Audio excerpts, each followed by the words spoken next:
বলস না কেন যে তুই সুচিতা না তুই নীলিমা? আরে বলো তো, আমি যদি এখন বলে দিতাম তাহলে কেমন মজা আছে? বলবো বলবো, একটু টাইম হতে পারবো, বলবো আগে নাইটা নিয়ে চল।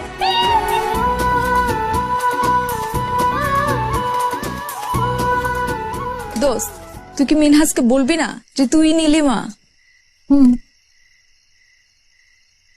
দেখি বলবো, বলে তো মজাটাই শেষ, বুঝছিস না? বলবো না, দেখি এর মধ্যেই বলবো, প্ল্যান করে বলবো না। দেখো বাবা, তুমি কিভাবে জানলে আমরা এখানে?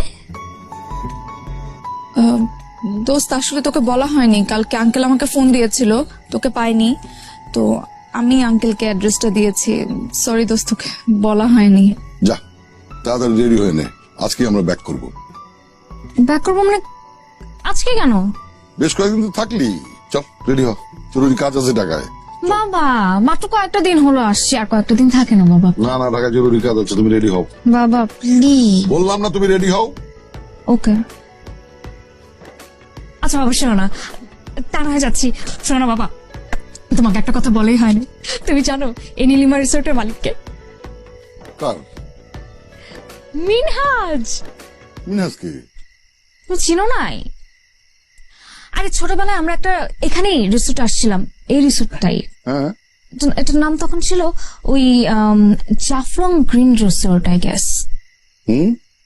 তখন একটা ছেলের সাথে দেখা হয়েছিলাম, পিচ্ছি। আমি যে কয়েকদিন ওকে একটু লেখাপড়াও শিখিয়েছিলাম, তারপর আমার কথা শুনে তুমি ওকে লেখাপড়ার জন্য ইয়ে করলো না, টাকা পয়সাও দিলা, তারপর আমাদের অনেক কথাবার্তাও হলো, তুমি ওকে স্পন্সর করবা লেখাপড়ার জন্য, বলো না, অনেক কিছু তো হলো তখন।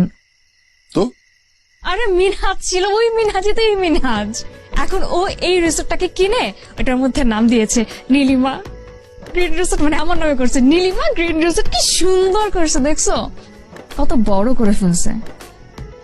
কি প্রাউড ফিল হচ্ছে না বাবা? তাড়াতাড়ি রেডি হও। তুমি না, আচ্ছা দাঁড়াও, তুমি একটু